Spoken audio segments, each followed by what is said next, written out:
Green Crayon saying hi. Guys, we had an amazing time in Japan. Oh my goodness, Yayoi Kusama is the woman. We learned so much from her and we love the Japanese culture. Oh my gosh, I think I've had my fill of sushi for a while. What do you think? Oh, he says the same. Okay, beautiful. Today we are on our way to London. London is in the UK, also called England. We are going to see an artist today, and her name is Bridget Riley, and she is 89 years old. That's 8 and then a 9. She's 89 years old and she's still alive. Oh my goodness. And she started a movement called OP art. OP? OP. Yeah, OP art. And OP art is also called optical art. And that really is the way that we describe how things we see, how we relate to things that we see. Weird, right? And a successful optical art image is one where the artist uses shapes, colors, and a pattern in a very special way to create the illusion that things are moving.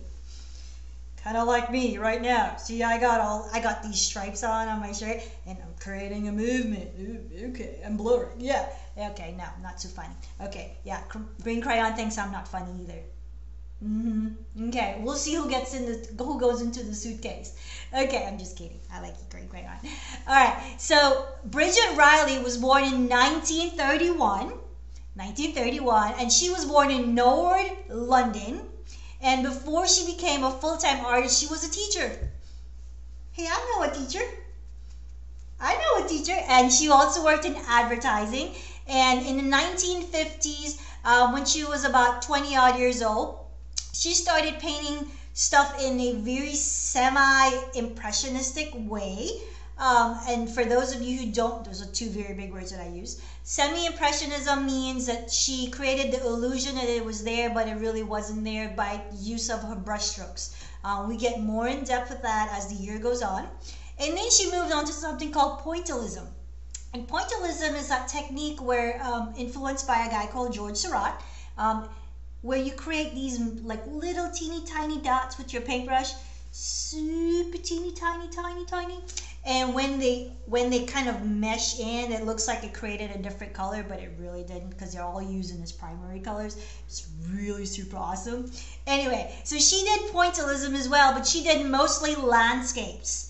And then in the 1960 to be exact, her and two other friends, they decided that they invented this new way of seeing things, and it's called OP. So I'm going to show you our lesson today. Okay, Green Crayon, you need to sit. He just wants the spotlight. He's just really just trying to be right all up in my face. All right, I'm going to put you over here.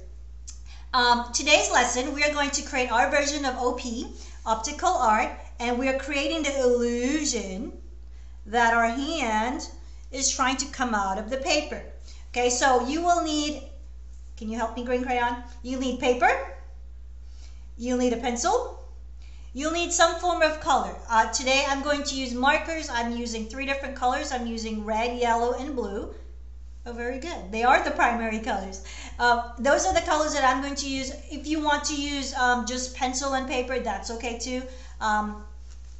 If you want to change up your color, that could work too. Those are just what I'm using today. And you also need an eraser in case you make a mistake. All right, friends, today we are about to do our version of optical art. And we're actually going to be using these materials today. So I'm using the red, yellow, and blue marker. I have my eraser, I have my pencil, and I have my sheet of paper. And of course, Green Crayon, he wants to sit in on the lesson today. So I've decided to put him on the side. He just wants to watch. Let's turn him this way. Beautiful. And our lesson today, we're actually going to be using our left hand as a guide or a template. So I'm going to go ahead and place my hand down, and I'm going to try to get as close to maybe like an upright position. And I'm going to take my right hand and I'm going to just trace around my hand.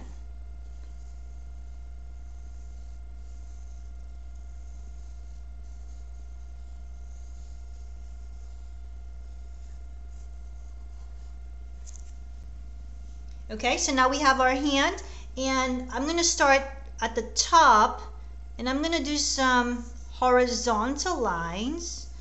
And we know what horizontal mean. It's that line that go from left to right, straight across.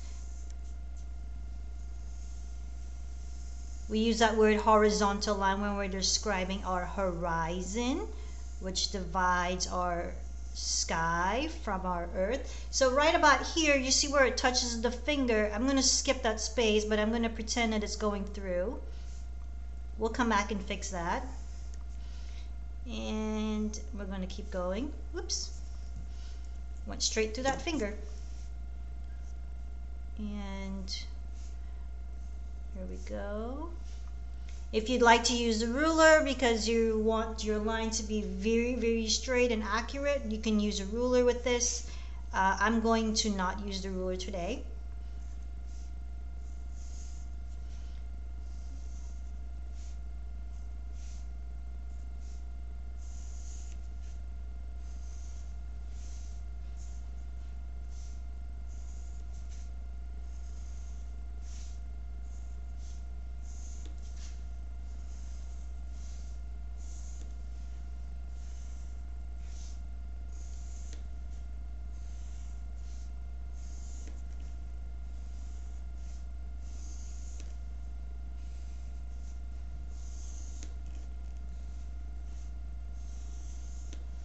Okay, and now we want to connect these. So there's a little bit of a bend in your line. We're going to call it the curved line.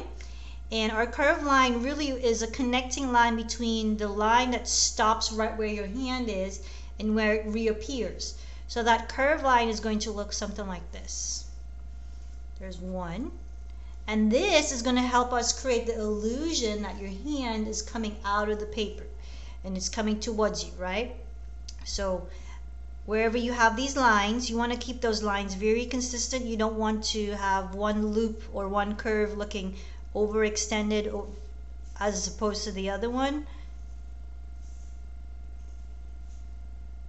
In art, we call them parallel lines, so we're doing parallel curves. I want to connect this straight through.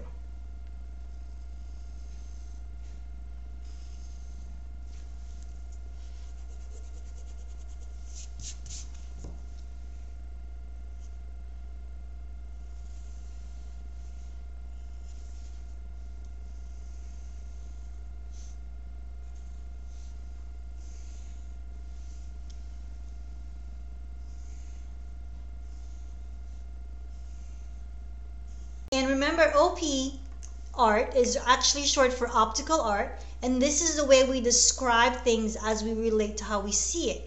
And so artists use shapes and colors and patterns in a very special way to create the illusion that your object, or your subject I should say, is moving or blurring. So we're going to start adding color, and I'm going to use the red, yellow, and blue. So I'm just going to go ahead and add. And while I'm working here, OP was started in the 1960s, and this was started by a lady called Bridget Riley. There was her and a couple of other artists who decided that this was something that they really wanted to do and pursue, and this was something that they thought was going to change the world, and it really did. So Bridget Riley was born in 1931, and she is very much alive. She's actually 89 years old, and she lives in London, which is in England. And before she became a full artist, she was actually a teacher. She worked in advertising for many years. And then in 1960, she decided that she's not going to do that anymore. So she went to become a full-time artist.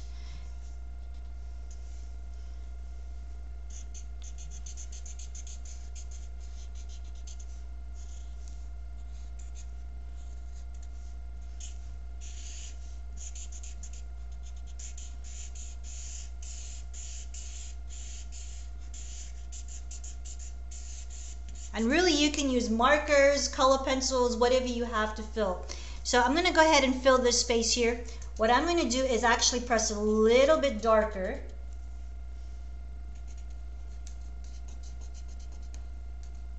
right around the edges, just press a little bit darker, and that's going to help create that illusion a little even better. And that's going to be the color part of your OP. We just finished our patterns using lines, a series of lines.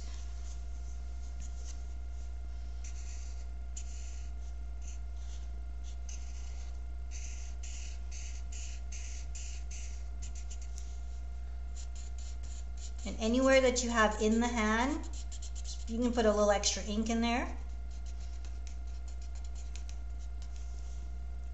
If you're using color pencils or crayons, you can press a little bit darker too, and it would create that illusion for you as well. I always think markers work best because there's a really nice concentration of markers that you can add.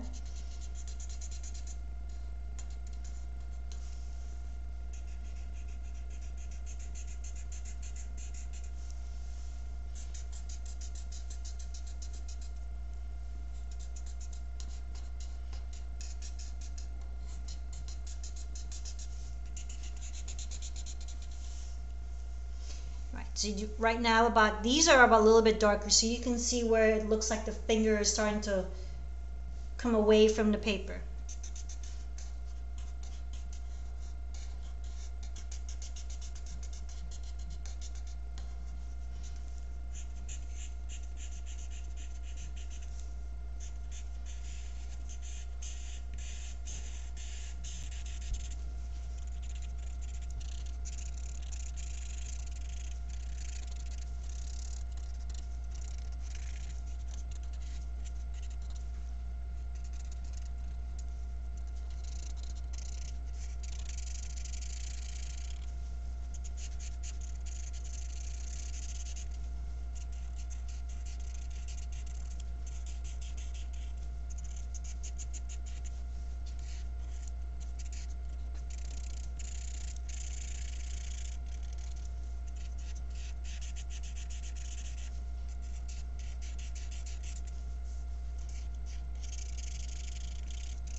Okay, and our red is finished, so we're going to just continue the white spaces with some yellow and blue.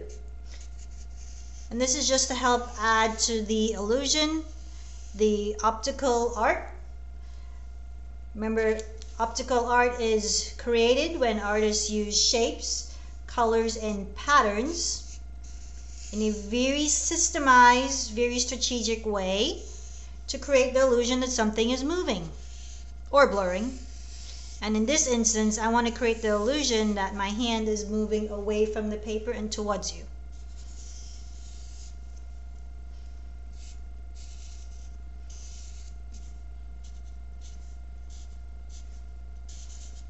Remember, when you always get to the main subject area, the subject matter, you want to press slightly darker, and that's going to help with your lines. That's going to be the color part of your OP.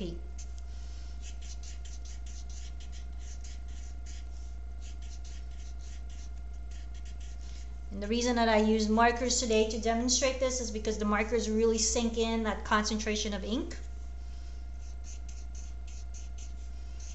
If you're using crayons or color pencils, you just need to press a little bit darker when you get to the subject matter, which is the hand.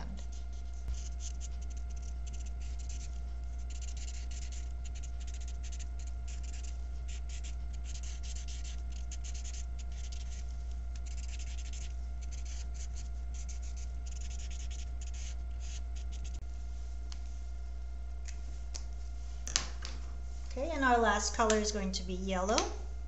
You can switch up the colors if you don't want to use yellow and you want to use one of your own. That's perfectly fine with me. I'm going to be working on this in about 2 minutes.